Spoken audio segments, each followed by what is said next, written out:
Notre message actuellement, c'est à l'endroit des grands décideurs, le chef de l'État. Parce qu'il faudra maintenant la prise d'un décret. Un décret de la part du chef de l'État pour pouvoir réellement rendre opérationnelles les méthodes modernes de contraception.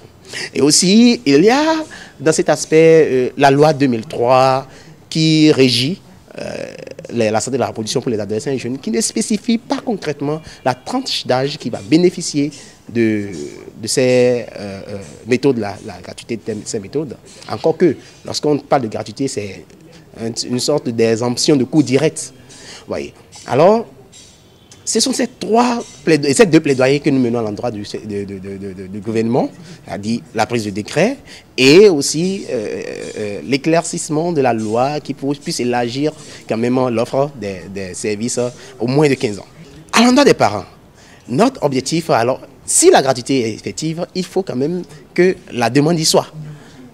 Les parents constituant très souvent, pas que les parents, il y a aussi les leaders religieux aussi qui sont dans la danse, qui constituent très souvent une barrière pour l'opérationnalisation effective de l'engagement.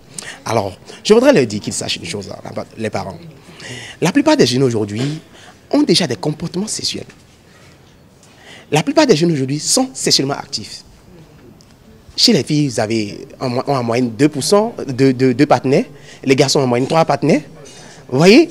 Et les parents, à coup sûr, très souvent ne le savent pas.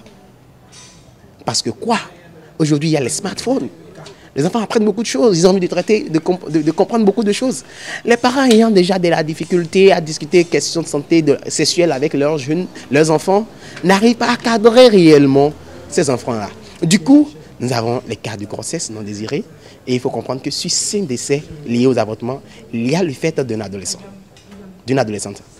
Vous voyez, est-ce qu'il faut attendre que 800 000 personnes, bien il faut attendre un crash d'avion pour comprendre que des gens sont en train de mourir?